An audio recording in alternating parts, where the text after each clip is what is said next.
Hello नमस्कार साथियों, आज के इस सेशन में आप सभी का स्वागत है। और आज के इस सेशन में हम सभी अगली जो हमारी करंट अफेयर की सीरीज है उसको कंप्लीट करने का प्रयास करेंगे। चलिए शुरू करते हैं बिना किसी बात के।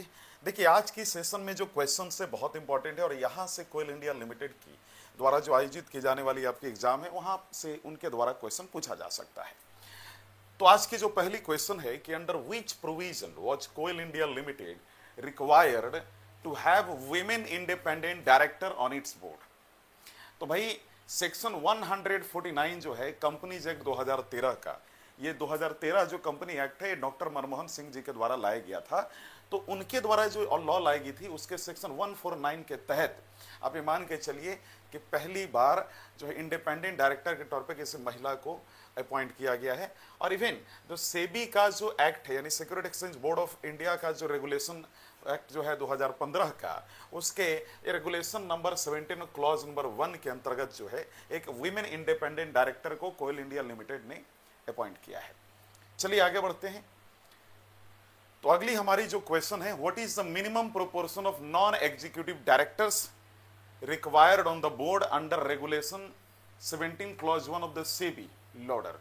तो भाई ऐसा है कि सबसे पहले तो समझिए कि एटलीस्ट 50% लोगों की रिक्वायरमेंट होती है, यानी जो मिनिमम प्रोपोर्शन माना गया है वो 50% माना गया है। याद रखेंगे एग्जामिनेशन के लिए।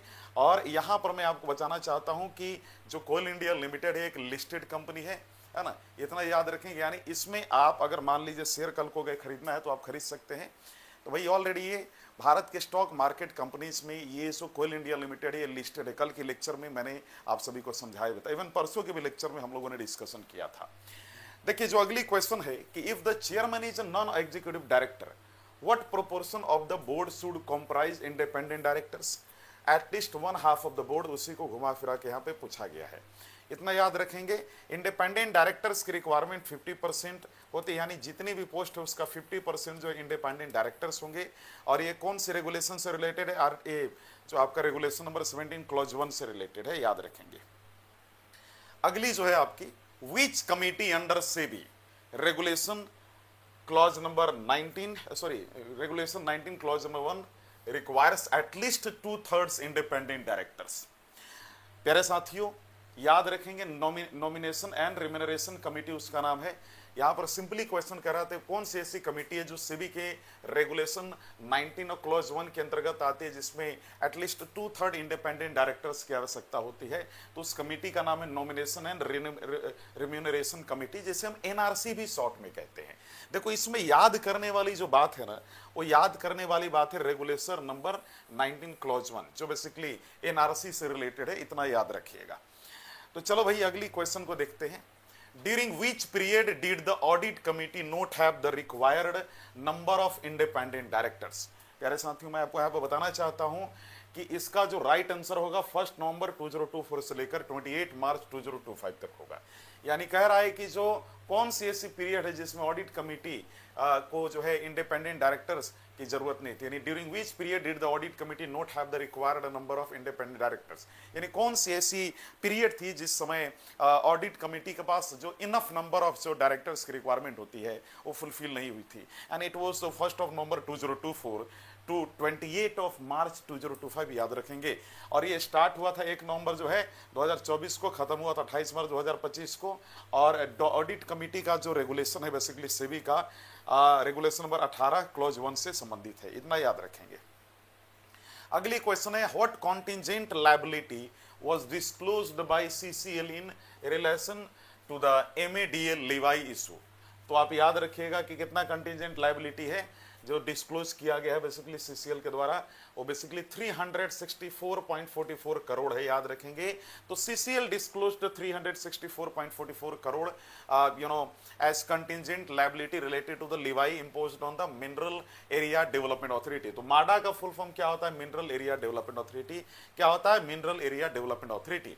इतना याद रखेंगे, है ना भाई। इतना याद रखेंगे कि mineral area development authority basically it is located in the Jharkhand, ये भी याद रखना है। Now the next question is very important. Again I am telling you this question is going to be come in the examination. इतना याद रखिएगा। What was the levy rate imposed by MADA on the sale value of the coal and coke? It is 1%, याद रखेंगे, it is 1%, है ना। और इन notification year इसका 2006 है। अगली है which accounting standard governs provision contingent liabilities and contingent assets. It is IND AS 37, याद रखेंगे. सो IND AS 37 जिसे हम IND AS 37 कहते हैं, ये बेसिकली ये निर्धारित करता है it is lays down the recognition and disclosure requirement for provisions and contingent liability, इतना याद रखेंगे. और जो स्टैंडर्ड है, स्टैंडर्ड है, ये स्टैंडर्ड का नाम क्या है, IND AS 37 याद रखेंगे. किस टॉपिक से संबंधित है, कंटीजेंट लाइबिलिटी से संबंधित है, याद रखिएगा. और यहां पर डिस्क्लोजर जो है मैंडेटरी होता है, disclosure requirement is mandatory here, you have to accept that. Now come on the point. Basically ये जो डिस्क्लोजर रिक्वायरमेंट है इसको फाइनेंशियल स्टेटमेंट्स में यूज किया जाता है. Even the government of India अपनी फाइनेंशियल स्टेटमेंट में बजट और इकोनॉमिक सर्वे में यूज करती है.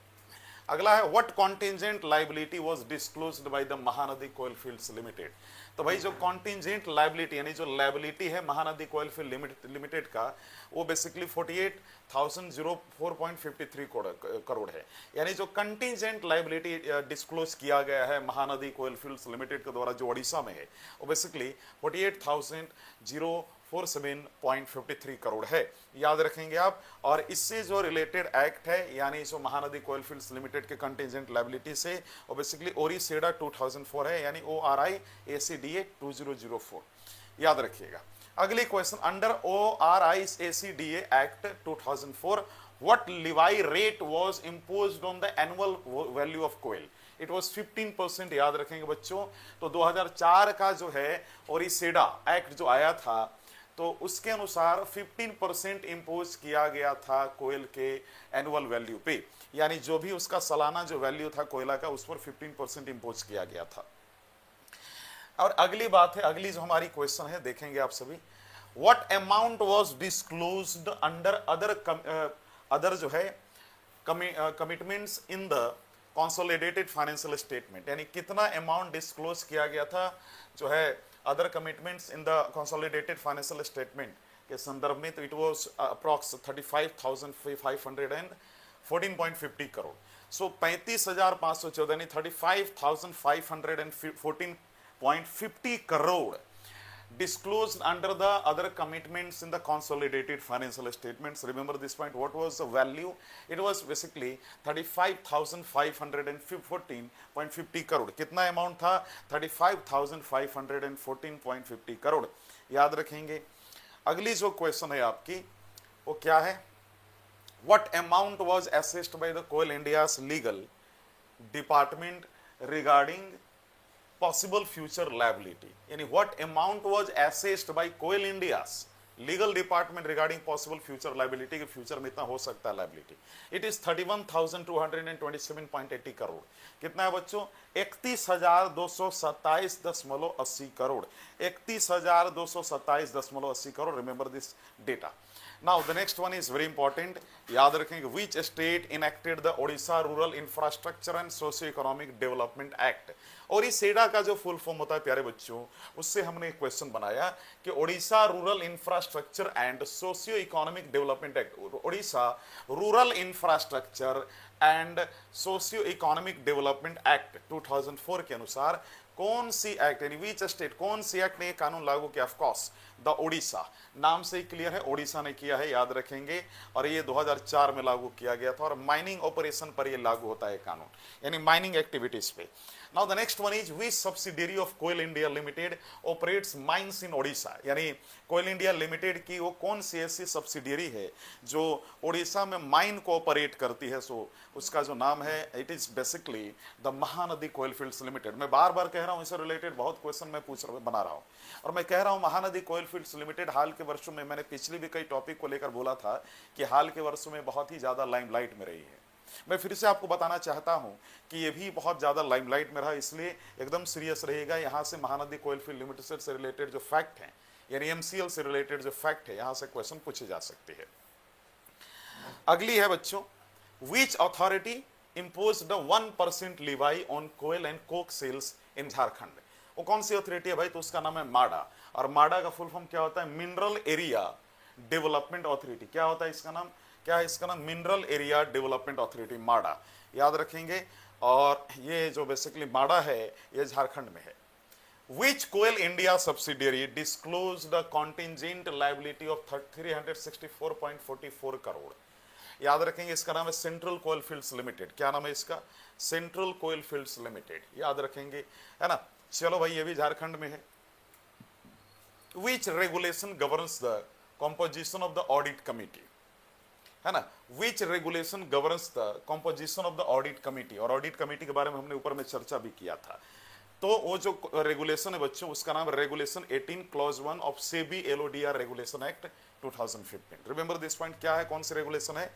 रेगुलेशन नंबर 18 क्लॉज 1 और सेबी रेगुलेशन 2015 से रिलेटेड है, याद रखेंगे आप, है ना। चलो भाई, अगली क्वेश्चन देखो। Which regulation governs the composition of the nomination and remuneration committee? Which regulation governs the composition of the nomination and remuneration committee? It is basically regulation 19 clause 1 of the SEBI regulation 2015, है ना। तो regulation 19 of SEBI regulation 2015 में बार बार कह रहा हूं, इस regulation को याद कर लेना भाई। सेबी रेगुलेशन 2015 का रेगुलेशन नंबर 17, 18 और 19 यानी 17, 18, 19 को आप याद कर लेंगे, ये बहुत इंपॉर्टेंट है। मैं बार बार इसके बारे में चर्चा कर रहा हूं। अच्छा, रेगुलेशन नंबर 19 और क्लॉज 1 के तहत इंडिपेंडेंट डायरेक्टर्स कहा गया कि एटलीस्ट 2/3 होने चाहिए, है ना। चलो भाई, which accounting standard was repeatedly referred to by C&AG, है ना, controller and auditor general of India, regarding contingent liability. It is Ind AS 37। मैंने ऊपर में भी इनके बारे में चर्चा किया था, इंड AS 37 के बारे में ऊपर में भी मैंने डिस्कशन किया था। तो जो Ind AS 37 deals basically provision and contingent liability and contingent assets of the coal India. Remember this point. अगली है हमारी, which organisation issued the observation on the consolidated financial statements of the coal India limited. बार बार कहता हूं बच्चों, जो भारत की एक जो है हाईएस्ट ऑडिटिंग ऑफिस है ना, ऑफिसर है, उनका नाम है controller and auditor general of India. ये भारत की जितनी भी PSUs हैं, जितनी भी गवर्नमेंट डिपार्टमेंट्स हैं, या उतनी वो सारी प्राइवेट कंपनियां जिनका एक इंडियन इकोनॉमी में बहुत बड़ा रोल होता है, इस सब का ऑडिटिंग करती है कि कितना ये पैसा साल भर में कमाए, कहाँ खर्चा कर रहे हैं, कितना पैसों का हेर फेर हो रहा है, एवरीथिंग का रिपोर्ट बनाते हैं। तो ऑफकोर्स कोल इंडिया लिमिटेड का भी कौन फाइनेंशियल स्टेटमेंट रेडी करेगा? Consolidated financial statement, it is CAG, controller and जो है ऑडिटर जनरल ऑफ इंडिया। चलो भाई, अगली क्वेश्चन है अप्रैल 2025 की करंट अफेयर से। Which supreme court provision was invoked by the president to seek the supreme court's opinion on granting assent to the state bills? It is article 143, याद रखेंगे, article 143 है। और आर्टिकल 143 इंडियन कॉन्स्टिट्यूशन के part 5 में आता है।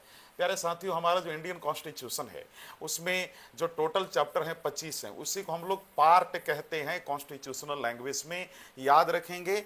और इसमें आर्टिकल 143 में कहा गया है कि प्रेसिडेंट जो है सुप्रीम कोर्ट से ओपिनियन ले सकता है अलग अलग मुद्दों पे, खास तौर पे स्टेट बिल से रिलेटेड जो गवर्नर बुक कर रहा था। तो यहां पे कहा जा रहा है कि प्रेसिडेंट जो है ओपिनियन जो है, ये एक तरीके से सलाह मशवरा जो है किसी मुद्दे को लेकर, खास तौर पे स्टेट बिल से रिलेटेड, वो बेसिकली ले सकता है। किससे? जो है वो सुप्रीम कोर्ट से। तो कहा जा रहा है कि जो president Draupadi Murmu invoked article 143 of the constitution which empowers the president to seek the advisory opinion of the supreme court in question of law और पब्लिक इंपॉर्टेंस। तो जो भी लॉ या फिर पब्लिक यानी सार्वजनिक मामलों से रिलेटेड जो प्रेसिडेंट सलाह लेता था सुप्रीम कोर्ट के द्वारा आर्टिकल 143 को लेकर, तो उसी आर्टिकल 143 को इन्वोक कर दिया है किसने? प्रेसिडेंट द्रौपदी मुर्मू ने, है ना। याद रखेंगे, इन्वोक्ड किसके द्वारा किया गया है? प्रेसिडेंट ऑफ इंडिया के द्वारा, याद रखिएगा, है ना। और यहाँ पर एक चीज याद रखेंगे कि अगर कल को गए, जैसे पहले क्या होता था कि अगर अभी भी वही चीज है कि अगर सुप्रीम कोर्ट ने कोई सलाह दिया है, अगर मान लीजिए प्रेसिडेंट ऑफ इंडिया का, तो प्रेसिडेंट ऑफ इंडिया के ऊपर वो बाध्य नहीं होता था। प्रेसिडेंट ऑफ इंडिया के पास ये पावर होता था कि माने या ना माने, याद रखेंगे। अगली जो हमारी क्वेश्चन है, what was the cost of upgraded multi agency centre? क्या नाम है? Upgraded multi agency centre inaugurated bye Amit Shah. It is 500 crore. प्यारे बच्चों, याद रखेंगे, इट इज 500 करोड़। कितना है? 500 करोड़ है। और इसकी जो नोडल एजेंसी है बेसिकली मल्टी एजेंसी सेंटर का, है ना, वो बेसिकली है, याद रखेंगे, इंटेलिजेंस ब्यूरो है। क्या है इसका नाम? इंटेलिजेंस ब्यूरो है। और इसकी head quarter basically new Delhi में है। कब स्टैब्लिश किया गया था? कारगिल वॉर के बाद। कारगिल वॉर हुआ था 2000 के आसपास, है ना। और याद रखिएगा, उसके बाद 2000 में कारगिल रिव्यू कमेटी बताई गई थी, जिसमें यह पता किया गया था कि जो है किस तरीके से जो है हम सिक्योरिटी को अपना स्ट्रांग करें, उसके बाद रिकमेंडेशन दिया गया था। Who was the, अच्छा मैं इसलिए डेप्थ में नहीं बता रहा हूं क्योंकि आपके एग्जाम में इससे रिलेटेड डेप्थ नहीं पूछा जाता है, ये बहुत ही ज्यादा आपको मैं स्टैंडर्ड लेवल का बता रहा हूं, इससे ज्यादा आपको नहीं समझना है। Who was the 11th women judge of the Supreme Court to retire recently, जिनका भी रिसेंटली रिटायरमेंट हुआ है, उनका नाम है जस्टिस बेला एम त्रिवेदी, याद रखेंगे जस्टिस बेला एम त्रिवेदी। और ये भी याद रखिएगा कि 2021 में इनका अपॉइंटमेंट हुआ था, गुजरात हाई कोर्ट में ये पहले रह चुकी थी, 65 ईयर के एज में इनका रिटायरमेंट हुआ है। चलिए अगली question, Which city hosts the new 300 crore BrahMos missile facility? It is Lucknow. प्यारे बच्चों याद रखेंगे, उत्तर प्रदेश की राजधानी लखनऊ में है, सारा याद रखेंगे लखनऊ में है। और ब्रह्मोस बेसिकली किसके द्वारा बनाया गया? बेसिकली इंडिया एंड रसिया के द्वारा, याद रखेंगे इंडिया एंड रसिया के द्वारा बनाया गया, जिसकी स्पीड मैक 2.8 और 3 है, याद रखेंगे। चलिए अगली question, What program was launched by the Delhi police to reintegrate school dropouts? है ना, टू रीइंटीग्रेट स्कूल ड्रॉप आउट्स। तो याद रखिएगा नई दिशा, क्या प्रोग्राम लॉन्च किया गया है? नई दिशा प्रोग्राम लॉन्च की गई है। तो नई दिशा का गोल क्या है? इसका गोल है कि जितने भी स्कूल ड्रॉप आउट लोग हैं उनको एजुकेशन और स्किल डेवलपमेंट फिर से उनको सिखाया जाए, उनको फिर से एजुकेशन प्राप्त कराया जाए, है ना। इसको इंप्लीमेंट कौन कर रही है? दिल्ली पुलिस, याद रखेंगे। और टारगेट किसको किया जा रहा है? स्कूल ड्रॉप आउट्स को। गोल क्या है? एजुकेशन फिर से इनको दिलाना, इनके अंदर स्किल डेवलप कराना। और फोकस क्या है? जिससे कि अगर ये सारी चीजें दिल्ली पुलिस करती है तो जो जुवेनाइल क्राइम है वो बची जा सकती है, बच्चों के द्वारा जो क्राइम की जा रही है उसको खत्म किया जा सकता है, रिड्यूस किया जा सकता है। और ये सिर्फ दिल्ली एनसीआर में लागू होगा। How many new products were added to the Uttar Pradesh 1 district 1 product scheme, है ना। Uttar Pradesh 1 district 1 product scheme, Uttar Pradesh 1 district 1 product scheme, है ना। तो कह रहा है कि भाई कितनी ऐसी प्रोडक्ट्स को ऐड की गई है? तो टोटल जो प्रोडक्ट्स को ऐड की गई मेरे प्यारे बच्चों, उसका नाम है, टोटल संख्या जो है 12 न्यू प्रोडक्ट्स है, याद रखेंगे 12 न्यू प्रोडक्ट्स। अप्रैल 2025 में हुआ था ये, है ना, याद रखेंगे। हालांकि ये शो है 1 डिस्ट्रिक्ट 1 प्रोडक्ट 2018 में लॉन्च किया गया था, है ना, उत्तर प्रदेश में। और ये जापान का 1 विलेज 1 प्रोडक्ट मॉडल से इंस्पायर्ड है, ठीक है। और यूपी गवर्नमेंट इसको प्रमोट कर रही है, याद रखेंगे, ये हमारे लिए बहुत इंपॉर्टेंट है। अगली question, Which category received property tax waiver in gram panchayat areas of Andhra Pradesh? It is active defense personnel, है ना, याद रखेंगे active defence personnel. So the Andhra Pradesh government granted property tax exemption to active defence personnel. Beneficiary कौन है? Active defence personnel है, personnel मतलब कर्मचारी। और याद रखिएगा इनको क्या बेनिफिट मिलेगा? प्रॉपर्टी टैक्स से वेव मिलेगा इनको, है ना। एरिया क्या है? ग्राम पंचायत में लागू होगा। एम क्या है? वेलफेयर आर्म्ड फोर्सेस का करना, यानी जो आर्म्ड फोर्सेस हैं उनको वेलफेयर करना। और बेसिकली ये कौन से आर्म्ड फोर्सेस की बात हो रही है? जो सर्विंग पर्सोनल है, जो काम कर रहे हैं इंडियन आर्मी में, उनकी बात हो रही है, इंडियन एयरफोर्स या इंडियन नेवी में। अगली क्वेश्चन है, what is Maharashtra artificial sand policy called? Maharashtra की आर्टिफिशियल सैंड पॉलिसी का क्या नाम है? दूसरा एम सैंड पॉलिसी, याद रखेंगे क्या नाम है? एम सैंड पॉलिसी, है ना। तो इसका जो फुल फॉर्म होता है एम सैंड का, मैन्युफैक्चर्ड सैंड होता है, याद रखिएगा क्या होता है? मैन्युफैक्चर्ड सैंड, है ना। चलो अगली क्वेश्चन है बच्चों, which 3 rivers are being developed as inland waterways in Jammu and Kashmir? जैसे कि मैंने पिछली क्लासेस में बोला था, है ना, इट इज चेनाब झेलम रावी, चेनाब झेलम रावी, याद रखिएगा। चेनाब पर नेशनल वाटरवेज 26 बनाया जाएगा, झेलम पे नेशनल वाटरवेज 49 और रावी पे नेशनल वाटरवेज 84 बनाया जाएगा। कौन डेवलप कर रहा है? India inland waterway authority of India इसको डेवलप कर रही है, याद रखिएगा।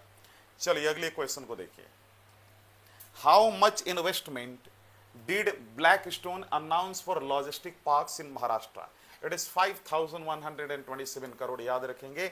सो Blackstone announced of major investment to develop logistics infrastructure in Maharashtra, याद रखेंगे। इन्वेस्टर कौन है? ब्लैकस्टोन है, याद रखेंगे, ये कंपनी का नाम है।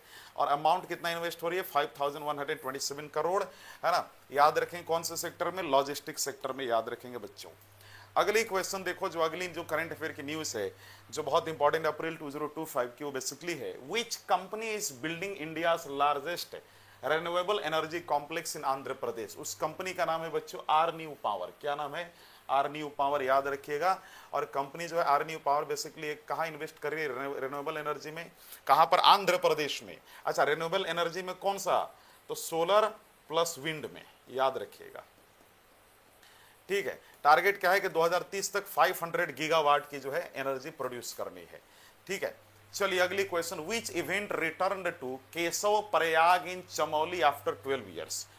तो उस जो इवेंट का नाम है पुष्कर कुंभ नाम है उसका, इसका क्या नाम है, पुष्कर कुंभ। तो Pushkar Kumbh was organized again at Keshav Prayag after gap of 12 years. और आपको मालूम है कुंभ हर 12 साल के बाद होती है। और याद रखिएगा लोकेशन क्या है, चमोली उत्तराखंड में हो रहा है ना। चलिए भाई, क्यों, ये कहां पर होता है, बेसिकली जहां पर नदियों का कॉन्फ्लुएंस होता है, संगम होता है, वहीं पर कुंभ की आयोजन ज्यादातर की जाती है। अगली question, from which date did RBI mandate reporting of digital lending apps on the CIMS portal? It is 13 मई 2025, याद रखेंगे 13 मई 2025 को RBI जो है डिजिटल लैंडिंग एप्स को जो है CIMS पोर्टल पे लॉन्च कर रही है ना। चलिए 13 मई 2025 याद रखेंगे। अगली क्वेश्चन है, what percentage drop in coal imports did India record during April 2024 April 2025, है ना। तो व्हाट परसेंटेज, है ना, drop in coal imports did India record during April 2024 February 2025, it is 9.2%। कितना है, इट इज 9.2%, याद रखिएगा कितना है, इट इज 9.2%। ठीक है, तो इंपोर्ट रिडक्शन कितना हुआ है, 9.2% का, कौन से पीरियड में, तो अप्रैल 2024 लेकर फरवरी 2025 में, है ना। तो भैया इतना याद रखिएगा, what percentage drop in coal import, यानी जितना भी कोयला हम मंगाते थे विदेशों से उसमें हमने कितना घटा दिया मंगाना, 9.2%, याद रखिएगा। रीजन यह है कि चूंकि हम अपने देश में ही कोयला को हाई लेवल पे प्रोडक्शन करना चाहते हैं, इसलिए हमने निर्णय लिया कि हम दूसरे देशों से मंगाएंगे नहीं कोयला, है ना, इतना याद रखिएगा। हमारे देश का लार्जेस्ट कोयल प्रोड्यूसर कौन है, कोयल इंडिया लिमिटेड, इवन वर्ल्ड का भी। What was India's inflation rate in April 2025, India का इन्फ्लेशन रेट क्या था अप्रैल 2025 में, इट वाज 3.16%, यानी हमारे देश की जो महंगाई थी पिछले वर्ष के मुकाबले 3.16% ज्यादा बढ़ी थी, है ना। चलिए आगे बढ़ते हैं भाई। अच्छा, ये कौन जो है बेसिकली महंगाई नापता है, तो महंगाई रिलीज किया जाता है बेसिकली एनएसओ के द्वारा, है ना। तो मैंने बताया था एनएसओ का फुल फॉर्म क्या होता है। आरबीआई ने क्या टारगेट दिया महंगाई का, आरबीआई ने बोला है कैसा है कि आपको अगर पिछले साल के मुकाबले महंगाई देखना हो तो 4% प्लस 2%, यानी 6% हो, या फिर 2%, यानी 2 से 6% के बीच महंगाई बढ़ना चाहिए, जो कि गुड माना जाता है। What was India's outward FDI in April 2025, outward FDI याद रखेंगे 6.8 बिलियन डॉलर का है, 6.8 बिलियन डॉलर का याद रखेंगे, है ना, 6.8 बिलियन डॉलर का, है ना। ठीक है, तो याद रखेंगे ये सारा जो है अप्रैल महीना 2025 का डेटा है।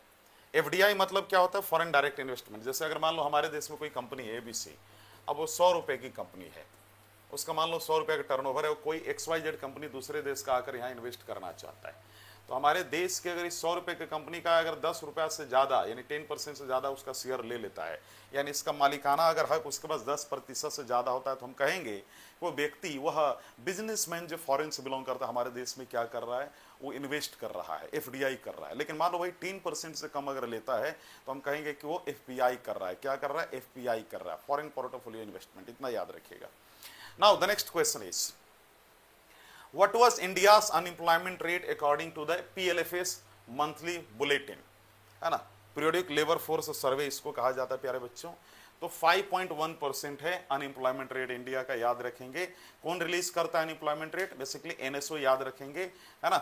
तो चलिए अगली क्वेश्चन को देखते हैं। इंडिया में बेसिकली ये होता है, what is the new repo rate announced by RBI governor Sanjay Malhotra, है ना। जैसे मान लो कि कल को गए बैंक जो है लोन लेती है, बैंक जो है लोन ले रही है किससे, आरबीआई से। तो आरबीआई से अगर लोन ले रही है तो आरबीआई जो है मान लो इनको लोन देगी तो इससे कुछ इंटरेस्ट चार्ज करेगी ना, और वही जो इंटरेस्ट चार्ज करेगी उसे कहते हैं रेपो रेट। तो आरबीआई ने जो रेपो रेट तय किया है, जो इसके नए गवर्नर है संजय मल्होत्रा, उसको 6% तय किया है, याद रखेंगे। ठीक है, अच्छा, ये मॉनेटरी पॉलिसी कमेटी में कितने मेंबर होते हैं, टोटल 6 मेंबर होते हैं, इतना याद रखिएगा। कितने होते हैं टोटल, 6 मेंबर होते हैं। कितने होते हैं, 6 मेंबर होते हैं, है ना। टोटल कितने होते हैं, 6 मेंबर होते हैं। ठीक है, चलो भाई अगली क्वेश्चन देखते हैं। Who took charge as the chairman of UPSC, भाई अजय कुमार। अजय कुमार जो है, Shri Ajay Kumar became the chairman of UPSC, याद रखेंगे। और हमारे कॉन्स्टिट्यूशन के आर्टिकल 315 में ये बात की गई है यूपीएससी चेयरमैन को लेकर, यूपीएससी को लेकर।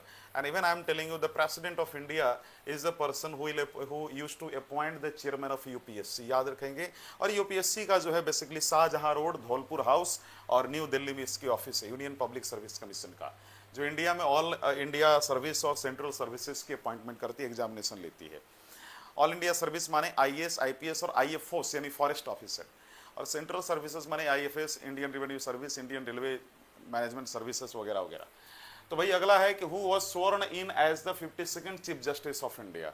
तो भैया भारत का जो 52वें जो chief justice of India appoint किए गए हैं BR गवई हैं, यानी भूषण रामकृष्णा गवई, याद रखेंगे। ये 52nd नंबर के सीजीआई हैं, और याद रखेंगे कि इनको अपॉइंट किया जाता है सीजीआई को प्रेसिडेंट ऑफ इंडिया के द्वारा, और फर्स्ट सीजीआई हैं जो कि बुद्धिस्ट कम्युनिटी से हैं, है ना। आर्टिकल 124 से लेकर 147 के बीच में सुप्रीम कोर्ट की बात की गई है, याद रखेंगे। और एक चीज और बताना चाहता हूं कि 65 ईयर के एज में जो है सुप्रीम कोर्ट का चीफ जस्टिस क्या होता है, रिटायर होता है। अगली क्वेश्चन है, which logistics company signed an MOU with IWAI to boost inland waterways cargo movement? उसका नाम है रेनस लॉजिस्टिक नाम है। क्या नाम है बच्चों? Rhesus logistic. क्या नाम है उसका? रेनस लॉजिस्टिक नाम है ना। क्या नाम है उसका? रेनस लॉजिस्टिक नाम है। क्या नाम है? रेनस लॉजिस्टिक नाम है, याद रखिएगा। चलिए भाई अगली क्वेश्चन देख लेते हैं। Who was recalled as IMF executive director before the completion of his tenure? It is KB Subramaniam. क्या नाम है उनका? KB सुब्रमण्यम, याद रखेंगे। क्या नाम है? KB सुब्रमण्यम, प्यारे बच्चों, KB सुब्रमण्यम। ठीक है, तो former chief economic adviser KB Subramaniam was recalled from the IMF executive director post before completion of his tenure, याद रखेंगे, है ना। इनके बाद जो है कौन बने? परमेश्वरम अय्यर को बनाया गया है। अच्छा, IMF का हेडक्वार्टर कहाँ है? अब Washington DC, United State of America में। भाई अगली क्वेश्चन है, who was appointed as interim IMF executive director after KB Subramaniam? It is Parameswaran Iyer, मैंने अभी तुरंत बोला। और याद रखिएगा ये पहले नीति आयोग के CEO थे, है ना, याद रखेंगे आप। और इंडिया को रिप्रेजेंट कर रहे हैं कहां पर? बेसिकली IMF में। Who was appointed as the new managing director of NFDC, है ना। तो basically national film development corporation का मैनेजिंग डायरेक्टर किसको अपॉइंट किया गया है? प्रकाश मैकडम का, यानी प्रकाश मकदुम को जो है, मैकडम उनको कहा जाता है, उनको जो है अपॉइंट किया गया है। अच्छा ये बताओ NFDC किसके कंट्रोल में आती है, किस मिनिस्ट्री के अंतर्गत? Ministry of information and broadcasting, है ना। याद रखना, जो सिनेमा और फिल्म प्रमोशन सेक्टर से रिलेटेड, इसकी हेडक्वार्टर कहाँ है? मुंबई में है। अगली क्वेश्चन है, who was recommended by FSIB for the post of CMD of oriental insurance? It is Sanjay Joshi, प्यारे बच्चों। क्या नाम है इनका? संजय जोशी, याद रखिएगा। तो फाइनेंशियल सर्विसेज इंस्टीट्यूशन ब्यूरो, ये बेसिकली रिकमेंड किसके द्वारा किया गया? संजय जोशी के द्वारा। माफ कीजिएगा, जो फाइनेंशियल सर्विसेज इंस्टीट्यूशन ब्यूरो है उसके CMD का पोस्ट पर किसको रिकमेंड किया गया? संजय जोशी को। रिमेंबर दिस पॉइंट, है ना। तो ये किस सेक्टर से रिलेटेड है? बेसिकली ऑर्गेनाइजेशन से, ओरिएंटल इंश्योरेंस से रिलेटेड है, याद रखना। अगली question, who will succeed CK Venkataraman as the Titan's managing director from January 2026? It is Ajay Chawla. क्या नाम है उनका? Ajay Chawla. So who will succeed CK Venkataraman, है ना, टाइटन मैनेजिंग डायरेक्टर के तौर पे जनवरी 2026 में कौन ये करने वाले थे? It is Ajay Chawla. तो right now in the June 2026 Ajay Chawla is handling the basically Titans managing director post, Titan का। तो कंपनी का क्या नाम है? टाइटन, याद रखेंगे आप। और एक इसका एक है टाटा ग्रुप का ही एक जो है कंपनी है, इसकी हेडक्वार्टर बेंगलुरु में है, याद रखेंगे। कहाँ पे इसके हेडक्वार्टर प्यारे बच्चों? बेंगलुरु में है। कहाँ पे इसके हेडक्वार्टर है? बेंगलुरु में है, याद रखिएगा। चलिए भाई अगली question, which actor was selected, है ना, विच एक्टर वॉज सिलेक्टेड, ठीक है, for the humanitarian award at the 72nd Miss World festival? उस एक्टर का नाम है प्यारे बच्चों Sonu Sood. So actor Sonu Sood was chosen for the humanitarian award for his social service contributions, है ना। और कौन सा इवेंट है? 72nd मिस वर्ल्ड फेस्टिवल है। कितना है? 72nd Miss World festival. अच्छा, ये कहां पर, किस स्टेट में होस्ट किया गया था event? It is in Telangana, और तेलंगाना के हैदराबाद में। अगला क्वेश्चन है, what altitude did DRDO stratospheric airship platform reach in its first successful trial? भैया 17 किलोमीटर, याद रखेंगे, 17 किलोमीटर। आप सभी को याद है जब आप एटमॉस्फेयर की लेयर की बात करते हैं तो सबसे नीचे में ट्रोपोस्फेयर आता है, आप लोगों ने पढ़ा होगा, ये धरती का सरफेस हो गया, यहाँ से ट्रोपोस्फीयर कितना एवरेज 13 किलोमीटर है ना। तो ओशियन लेवल में 18 किलोमीटर इक्वेटर साइड में होता है, और ये बेसिकली पोलर रीजन में 5 किलोमीटर की डिस्टेंस होती है। इसके बाद जो है ऊपरवा में स्ट्रेटोस्फीयर होता है, स्ट्रेटोस्फीयर के ऊपर मेजोस्फीयर, मेजोस्फीयर के ऊपर होता है थर्मोस्फीयर, है ना, थर्मोस्फीयर के ऊपर एक्सोस्फीयर, है ना। तो ये स्ट्रेटोस्फीयर की बात की जा रही है, जहां पे ओजोन लेयर होता है। सो कह रहा है what altitude D DRDO stratospheric airship platform reach in its first successful trial, it is 17 kilometre, याद रखेंगे, है ना, इतना याद रखिएगा। चलो भाई अगली आगे बढ़ते हैं। डीआरडीओ का फुल फॉर्म आप सभी को मालूम है। अगली जो क्वेश्चन है प्यारे बच्चों, अगला बड़ा इंटरेस्टिंग क्वेश्चन है कि विच Indian naval ship participated in the India Maldives harder exercise, HADR. भाई ऐसा हार्डर का फुल फॉर्म होता है humanitarian assistance and disaster relief. तो कह रहा है वो कौन सा नेवल शिप है जो कि इंडिया मालदीव हार्डर एक्सरसाइज में शामिल हुआ था, इंडिया और मालदीव के एक्सरसाइज के बीच में पार्टिसिपेट किया था, वो कौन सा इंडियन नेवल शिप है? इट इज आईएनएस शारदा, है ना, इंडियन नेवल शिप शारदा, याद रखेंगे। तो आईएनएस शारदा ने हार्डर में पार्टिसिपेट किया, इंडिया मालदीव के हार्डर एक्सरसाइज में, ठीक है। चलो भाई अगली क्वेश्चन देखते हैं। व्हाट इज द वैल्यू, है ना, what is the value of the India's hawk eye, India's hawk eye 360 RF surveillance technology deal with the United States. भाई उसकी जो वैल्यू है $131 मिलियन है, याद रखेंगे, $131 मिलियन। कितना है? $131 मिलियन है। तो इंडिया ने $131 मिलियन का जो है बेसिकली एक प्रकार से हम कह सकते हैं डील साइन किया है ना, hoc eye 360 radio frequency surveillance technology के लिए यूनाइटेड स्टेट ऑफ अमेरिका के साथ, याद रखिएगा, है ना। और 21 सेक्टर से रिलेटेड, बेसिकली डिफेंस सेक्टर से रिलेटेड। अगर ये टेक्नोलॉजी अगर हमें मिल जाती है तो हमारे लिए बॉर्डर सिक्योरिटी और इवन हमारे लिए जो है हमारे डिफेंस सेक्टर में एक बहुत बड़ा कॉन्ट्रीब्यूशन होगा, एक बहुत बड़ी रिवोल्यूशन होगी, बहुत बड़ी चेंज आएगी। आगे बढ़ते हैं। अगली जो हमारी क्वेश्चन है, which Indian naval ship represented India at IMDEX Asia 2025, it is INS Kiltan, याद रखेंगे, INS Kiltan. So INS Kiltan showcased India's naval capabilities as IMDEX Asia 2025। तो कौन सी शिप है? INS किल्टन है। कौन सा इवेंट है? IMDEX एशिया 2025 पर। लोकेशन कहाँ, ये हो रहा है सिंगापुर में। और क्लास क्या है? बेसिकली कैमोरोता क्लास कॉर्वेट है। किस फोर्स के द्वारा? इंडियन नेवी के द्वारा, है ना। तो इंडिया को बेसिकली INS किल्टन जो है रिप्रेजेंट करने वाला IMDEX एशिया 2025 में। अगली क्वेश्चन बच्चों, what is indigenous content percentage in INS Arnala? It is basically 80%। So INS Arnala में basically India's anti submarine warfare shallow watercraft contains 80% indigenous content, है ना। तो INS अर्नला में हमारी 80% जो है प्रोडक्ट लगी हुई है, ये कह सकते हैं शुद्ध भाषा में, नॉर्मल लैंग्वेज में। अच्छा, अर्नला का फुल फॉर्म क्या होता है? बेसिकली अर्नला, है ना। तो अर्नला का बेसिकली, अर्नला के जानते हो, अगर फुल फॉर्म नहीं भी जाना कोई प्रॉब्लम नहीं है, क्योंकि पूछेंगे नहीं, है ना। इतना डेप्थ में, इतना लंबा चौड़ा स्टैंड या full form they will not ask in the examination. अगली question, which state topped the India justice report 2025, यानी which state top the India justice report 2025। तो कौन सा ऐसा स्टेट है जो इंडिया जस्टिस रिपोर्ट 2025 में टॉप किया? It is basically Karnataka. Remember this fact. कौन है बच्चों? कर्नाटका है। So Karnataka secured the top position in India justice report 2025। और याद रखेंगे, इंडिया जस्टिस रिपोर्ट 2025 इसका फर्स्ट रैंक आया है कर्नाटका का, याद रखेंगे।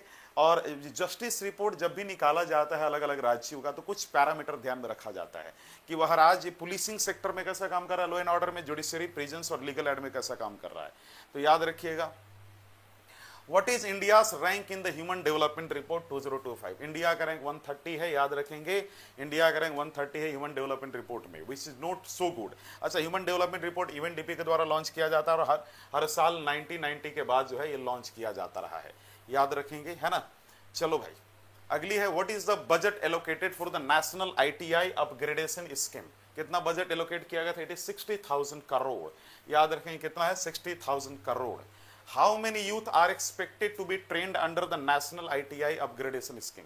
लगभग 20 लाख यूथ अराउंड, यानी ऐसे एग्जैक्ट गवर्नमेंट ने बोला है कि 20 लाख यूथ को ये किया जाएगा, है ना। तो ये टोटल कितना बोला है गवर्नमेंट ने? बेसिकली गवर्नमेंट ने टोटल बोला है कि भाई 20 लाख यूथ को हम ये करेंगे। चलो भाई अगली question, what is the name of Kerala scheme for educating migrant children? It is Jyoti scheme, याद रखेंगे बच्चों, ज्योति स्कीम है। So Kerala government basically launch the Jyoti scheme to promote the education, है ना, to those children who are migrated basically, ठीक है, याद रखिएगा। तो ये स्कूल एजुकेशन का सेक्टर है। What monthly honorarium is provided under Haryana Pandit Lakshmi Chand Kalakar माफ कीजिएगा चंद कलाकार सामाजिक सम्मान योजना। तो कितना ऑनरियम प्रोवाइड किया जाएगा हरियाणा पंडित लक्ष्मी जो है लक्ष्मी बेसिकली कहा जाता है चंद, तो हालांकि लक्ष्मी कई जगहों पे लिखा होता है लेकिन याद रखिएगा कि पंडित लक्ष्मी चंद कलाकार सामाजिक सम्मान योजना के तहत कितना ऑनरियम प्रोवाइड किया जाएगा। It is basically 10,000 to 7,000, depend करता है कि मतलब आप कलाकार भी हैं तो किस सेक्टर के हैं। तो हरियाणा में लॉन्च किया गया है और ये बेसिकली सीनियर आर्टिस्ट को बेनिफिट पहुंचाया जाएगा, जो अभी अभी शुरू कर रहा है उसको नहीं। How many youth does Uttar Pradesh aim to train under AI Pragya. Basically 10 lakh youth को टारगेट किया जा रहा है बच्चों, याद रखेंगे। AI प्रज्ञा प्रोग्राम में 10 लाख युवाओं को सिखाया जाएगा उत्तर प्रदेश सरकार के द्वारा। AI प्रज्ञा माने आर्टिफिशियल इंटेलिजेंस बेसिकली सिखाया जाएगा, है ना। How many enrolments have been recorded under Jan Suraksha scheme in 10 years। 82 crore enrolment जो है ये रिकॉर्ड किया गया है। तो जन सुरक्षा स्कीम के द्वारा 82 करोड़ इनरोलमेंट है पिछले कुछ डिकेड्स में यानी दशक में अचीव किया गया है। और पिछले कुछ दशक में मतलब 10 years की यहाँ पे बात की जा रही है बेसिकली, याद रखेंगे। और जन सुरक्षा स्कीम के अंतर्गत PMJJBY PMSBY APY वगैरह आती हैं, याद रखेंगे। टोटल इनरोलमेंट 82 करोड़ हुई है। अगली जो क्वेश्चन है प्यारे बच्चों, अच्छा चलिए हमारी ये क्वेश्चन हो चुकी। चलो तो आज के लिए इतना ही। और मैं आपको बताऊं आज हम लोगों ने बहुत ही अच्छे सेशन और बहुत ही इंटरेस्टिंग सेशन लिया और लगभग आज हम सभी ने प्यारे बच्चों लगभग आज हम सभी ने अप्रैल 2025 के करंट अफेयर को भी फिनिश कर दिया कल के सेशन में। ऑफ कोर्स कल की जो न्यूज़ है थोड़ी ज़्यादा है ना। कल ज़्यादा थोड़ा सा हम लोग डिस्कशन करेंगे, ज़्यादा इन द सेंस क्वेश्चन वही है, न्यूज़ उतना ही रहेगी। लेकिन चूंकि कल की जो न्यूज़ है थोड़ा ज़्यादा आपका डेप्थ में डिस्कशन होगा, क्योंकि वो टॉपिक ही ऐसी जगह से करंट अफेयर ही पूछी गई है जहाँ पर डिस्कशन की रिक्वायरमेंट है। आज जो भी टॉपिक थी उसमें इन डेप्थ डिस्कशन की रिक्वायरमेंट नहीं थी, इसलिए आपने देखा होगा कि आज आपकी सेशन लगभग अराउंड मुझे लगता है 40 मिनट समथिंग में कंप्लीट होने वाली है। चलिए आज के लिए इतना ही, फिर मिलते हैं नए जोश के साथ, नए होस्ट के साथ नेक्स्ट क्लास में। धन्यवाद आज के लिए।